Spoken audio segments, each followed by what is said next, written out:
In today's video, I'm going to teach you how to create your first book on KDP Tutorial for Beginners.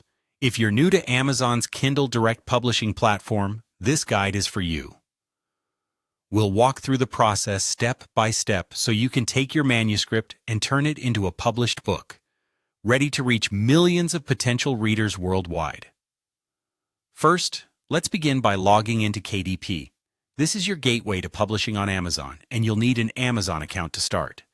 If you don't have one, you can easily create it on the Amazon website. Once you're logged in, you'll be taken to the KDP dashboard. This is the control center for all your books.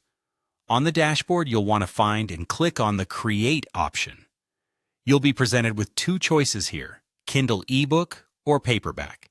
Choose the format that suits your needs. If you're not sure which format to choose, consider your target audience.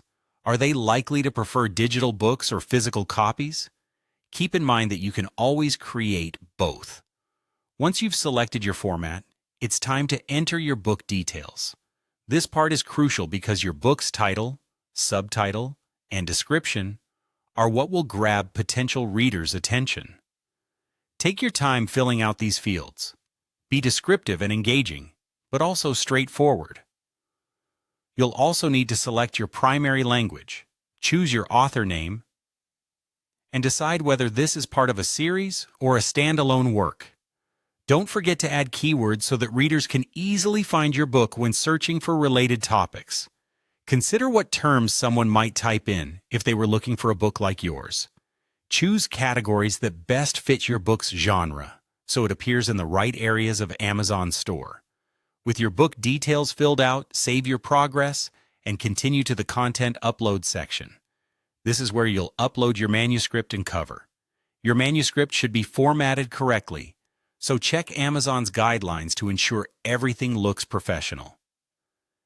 If you don't have a cover yet, remember that KDP provides a cover creator tool that can help you design something eye-catching to get started. Your cover is the first impression your book will make, so make it count. After uploading your content, KDP lets you preview your book to see how it will appear to readers. Take time to go through this step, as it's your last chance to catch any formatting errors or typos before publishing. Finally, you'll continue to set your pricing and royalty preferences. And there you have it. You've successfully learned how to publish your first book on KDP. Once you're satisfied with everything, hit Publish, and your book will soon be available to readers around the world. Remember, publishing is just the beginning. You'll also want to think about your marketing plan to ensure your book reaches the right audience. Thanks for watching, and I hope this tutorial helps you start your publishing journey on KDP.